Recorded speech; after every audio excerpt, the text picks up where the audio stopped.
नमस्कार मंडळी. अवधूत चिंतन श्री गुरुदेव दत्त. श्री स्वामी समर्थ महाराज की जय. स्वामी महाराजांच्या कृपेने तुमच्या आयुष्यात येणारा प्रत्येक क्षण आनंददायी, आरोग्यदायी आणि भरभरून समाधान घेऊन येऊत हीच महाराजांच्या चरणी प्रार्थना करूया आणि आजच्या व्हिडिओला सुरुवात करूया. तर मंडळी, आज व्हिडिओ आहे आपल्या ब्रह्मांड नायक असलेले स्वामी महाराजांच्या प्रगट दिन विशेष सोहळ्याचा.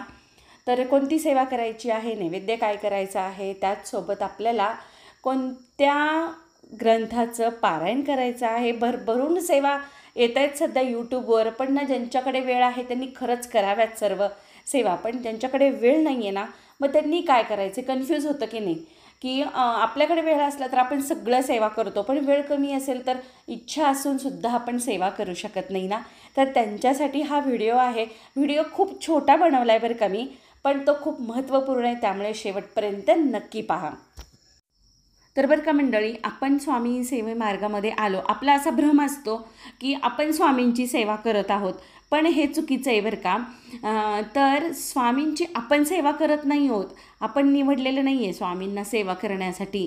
तर स्वामींनी आपल्याला निवडलेलं आहे आणि भरपूर परीक्षा घेतल्यानंतर आपल्याला ते टिकवलं आहे स्वामी सेवे मार्गामध्ये. त्यामुळे आपण भरभरून अशी स्वामींची सेवा करायची आहे.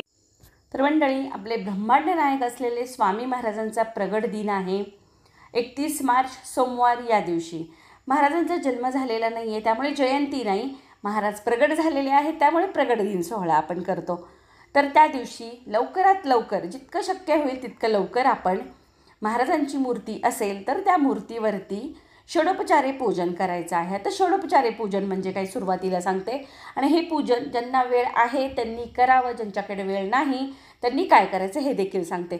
सुरुवातीला षडोपचारे पूजन म्हणजे गंगाजलाने स्नान घालणं महाराजांना.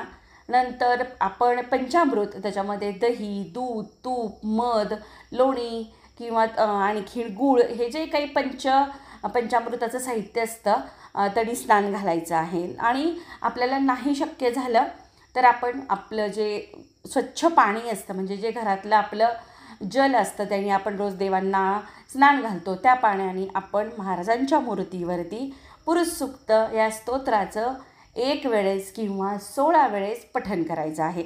वेळ असेल, तुम्ही अगदी आवर्जून सांगते 16 वेळेस करा. तुमच्याकडे वेळ नाही तर तुम्ही फक्त मनोभावे एकदा जरी पुरुष सूक्त या स्तोत्राचं पठण केलं तरीही तितकीच प्रभावी सेवा आहे. आणि त्यानंतर श्रीसूक्तम आणि फलश्रुती ह्या स्तोत्राचं 1 वेळेस पठण करायचं आहे. हा अभिषेक झाला. त्यानंतर आपण महाराजांना ज्या गोष्टी आवडतात त्या गोष्टी महाराजांसाठी करायच्या. त्यामध्ये स्नान घातल्यानंतर स्वच्छ महाराजांचं अंग पुसवून आपण त्यांना हिणा अत्तर लावायचं आहे, जे महाराजांना अतिशय प्रिय आहे. आणि आपल्याकडे नसेल, नाही लावलं तरीही चालेल. त्यानंतर महाराजांच्या आवडीच्या रंगाची फुलं, महाराजांच्या आवडीच्या रंगाची वस्त्र, त्यामध्ये पिवळा, केशरी या रंगांचा समावेश आहे. महाराजांना चाफ्याची फुलं फार आवडतात, पिवळ्या रंगाची, केशरी रंगाची फुलं देखील आवडतात, त्यामध्ये पांढरी कण्हेर देखील आवडते. जे तुम्हाला अवेलेबल होईल ते फुल आपण मनोभावे अर्पित करायचं आहे. त्यानंतर आपण सेवेमध्ये आपल्याला 16 वेळेस नाही जमलं तर आपण 1 वेळेस पुरुसूक्त घेतलेलेच आहे, श्रीसूक्त घेतलेलेच आहे. आणि 10:30च्या आरतीच्या अगोदर किमान तरी ही सेवा व्हावी, म्हणजे अभिषेकाची. म्हणजे 10:30ला आपण नैवेद्य आरती करत असतो केंद्रांमध्ये, हा नियम आहे. तर 10:30च्या आरतीच्या अगोदर आपल्या ह्या सर्व सेवा झाल्या तर आपण त्यामध्ये 1 माळ स्वामी समर्थ महाराजांची किंवा 11 वेळेस आपण स्वामी समर्थ महाराजांच्या 11 माळी जप करायचा आहे. त्याचसोबत 1 वेळेस किंवा 11 वेळेस आपल्याला तारक मंत्राची सेवा करायची आहे. आता मी 1 आणि 11 वेळेस का सांगते, की ज्यांना वेळ नाही त्यांनी एकदा जरी केलं तर त्या सेवेची प्रचिती तेवढीच येणार आहे जेवढी 11 वेळेस केल्यानंतर येणार आहे. पण 1 वेळेस करताना तुम्ही ती सेवा अगदी मनोभावे स्वामी महाराजांच्या मूर्तीला आठवून, अक्कलकोट स्वामी महाराजांच्या त्या फोटोला आठवून आपण ती सेवा करायची आहे. म्हणजे इतकं एकाग्र होऊन आपल्याला ती सेवा करायची आहे, जरी आपण 1 वेळेस केले तरी. त्यामुळे जी काही आपण सेवा करणार आहोत त्या दिवशी ती आपण अतिशय मनोभावे करायची आहे. मग तुम्ही कितीही वेळ करा, नाहीतर कसं होतं आहे की 11 माळी करायच्या आहेत आणि मन कुठेतरी भरकटतं, हे करायचं राहिलं आहे, ते करायचं राहिलं आहे, त्यापेक्षा की नाही आपण आपली एकच माळ करायची आहे, पण ती अतिशय मनोभावे करायची आहे. आणि महाराजांना ना कोणत्याच गोष्टींची आवड नाही आहे जितकी सेवेची आवड आहे. तुम्ही जितकी मनोभावे सेवा करणार आहे, तितकं मनापासून सेवा करणार आहेत, तितकी स्वामींना ती आवडते. त्यानंतर आपण आता नैवेद्यामध्ये आपल्याला जितकं जमतं आहे. आता महाराजांना बेसनाचे पदार्थ खूप आवडतात. त्यामध्ये बेसन लाडू असू देत किंवा बेसन बर्फी असू देत, पिवळा पेढा असू देत किंवा भजिया असू देत, म्हणजे कांदा भजी पकोडे म्हणतो आपण, ते बेसनाचे जे काही आपल्याला पदार्थ करता येतील ते नैवेद्याला करायचे आहे. किंवा लापशी करू शकतो, बासुंदी करू शकतो किंवा पुरणपोळी, ह्यातले कोणत्याही पदार्थ आपण अगदी कमीत कमी वेळेत तुम्हाला करता येईल तो तुम्ही करू शकता. किंवा पंचपक्वान्नांचा जरी तुम्ही नैवेद्य दाखवला तरी ते छानच आहे. आपल्याकडे वेळ असेल करा, नाही केलं तर ह्यातला एखादा जरी पदार्थ आपण करून महाराजांना नैवेद्य दाखवला तरीही चालतो. त्यानंतरची महत्त्वाची सेवा आहे श्री स्वामी चरित्र सारामृत या 21 अध्यायी ग्रंथाचं पठण करणे. आता हे 21 अध्याय वाचण्यासाठी ज्यांचं स्पीड जास्ती आहे त्यांना 30 मिनटं 40 मिनटं लागतात, पण ज्यांचं स्पीड कमी आहे त्यांना अगदी 50 मिनटं देखील लागू शकतात. पण शक्यतो एक आसनी करावी म्हणतात, म्हणजे एका बैठकीमध्ये करावी म्हणतात.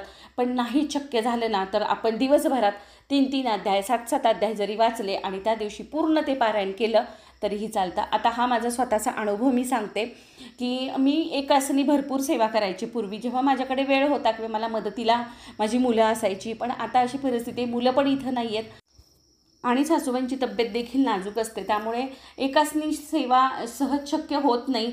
झाली तर होतेच, नाही झाली तर मग मध्ये उठावं देखील लागतं. त्यामुळे मला तर वाटतं की स्वामींना तर हेच आवडतं की आपल्या घरातल्या वडीलधाऱ्या माणसांची सेवा करावी.